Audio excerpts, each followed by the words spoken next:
What if I told you that some of the finest sparkling wines in France don't come from Champagne?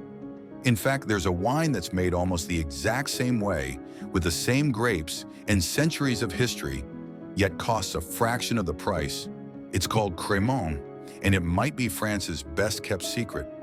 But how did it come to be? Why is it overlooked? And is it really just as good? Stay with us until the end to discover why some sommeliers are calling Crémant Champagne's cooler cousin. Before Champagne became the icon it is today, the French were already experimenting with bubbly wines. In the 16th century, monks in the Loire Valley and Burgundy noticed that their wines would sometimes start fermenting again in the bottle when temperatures rose in spring. The result? Natural bubbles. At the time, it was seen as a flaw. But soon, winemakers began to embrace this second fermentation. By the 18th century, Champagne had mastered it. But here's the twist, they weren't alone. In regions across France, from Alsace to Limoux, sparkling wine traditions quietly evolved. And out of that came Crémant. So why don't we just call it Champagne? Because the name Champagne is legally protected. Only sparkling wines made in the Champagne region, under strict rules, can bear the name. After a series of international legal battles in the 20th century, France began tightening these protections. So other regions had to get creative. They couldn't call it Champagne, so they called it Crémant, from the French word for creamy, referring to its smooth bubbles. In 1975, Crémant was officially recognized with its own AOC designation.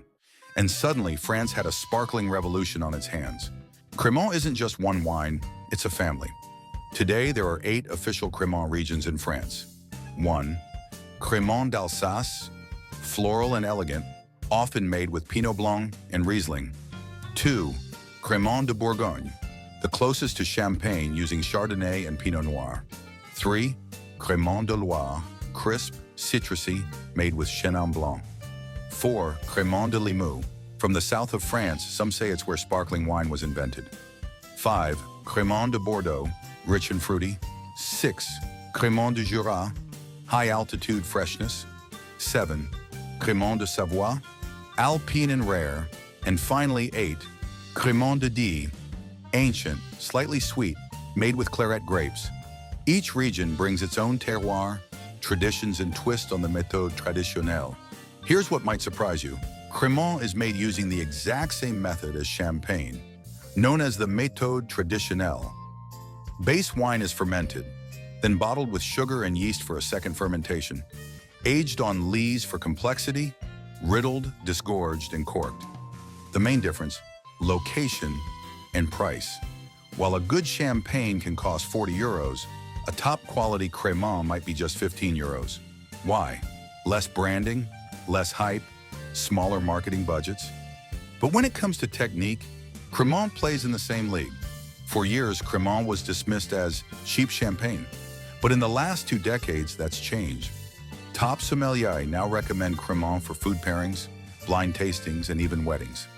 Some producers, like Domaine de l'Arcadie in Alsace or Clotilde d'Avesnes in Burgundy, have elevated Crémant to new heights. Today, Crémant d'Alsace alone accounts for more than 50% of the region's sparkling wine exports. You'll find Crémant in Michelin-starred restaurants and in the cellars of those in the know.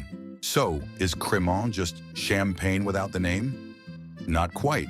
It's Champagne's cousin, less flashy, more humble, but just as full of soul. It's a celebration of French diversity, of regional identity, and of the idea that great wine doesn't have to break the bank. So next time you reach for a bottle of bubbles, remember, there's a whole world beyond Champagne. And Crémant might just be the sparkle you've been missing. Let us know in the comments, have you ever tried a Crémant? Which region is your favorite? And don't forget to subscribe for more sparkling wine stories every week.